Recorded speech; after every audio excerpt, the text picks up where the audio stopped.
Ayun na kuya. Doon nasa silyasin.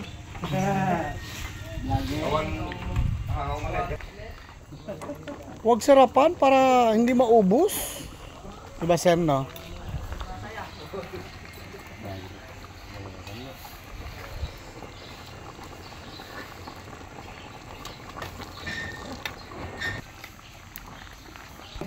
Kain na tayo.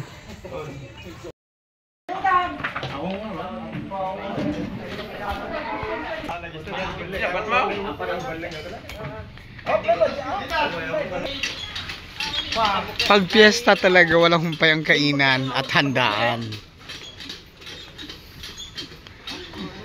Oh, akala ko apple lang ipapakain. Ano, buko? Ay, ilalagay po sa ano. Hindi, joke lang.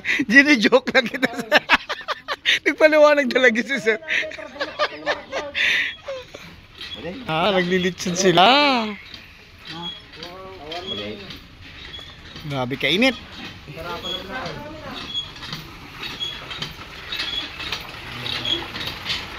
So dito lang po yan sa probinsya nyo makikita ang piyesta. Ramdam na ramdam.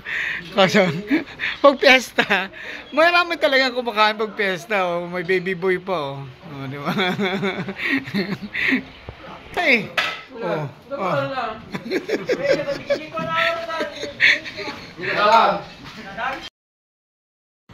Kilawin. Kilawin at nilagang karne at mountainous na kanin. Diba? So, tikman natin yung kilawin na atay. Sarap. Sarap ng kilawin. Atay.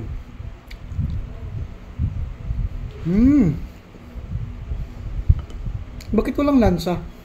Sarap.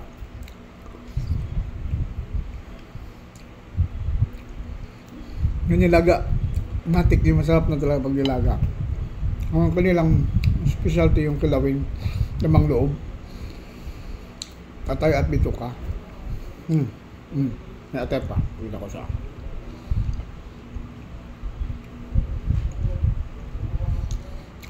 Yun o.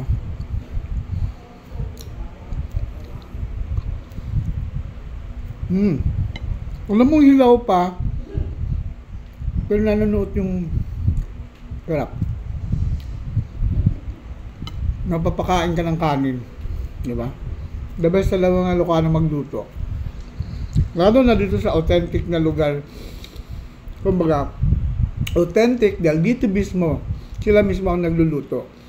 Mga purong Ilocano ang nagluluto ng kilawin. Sarap.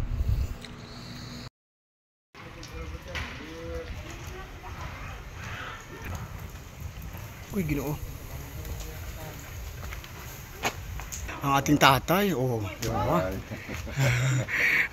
May driver at saka VIP na pasahero. Yung pala eh. Ayos pala yan ah. Oh, parang gusto kong gayahin yan.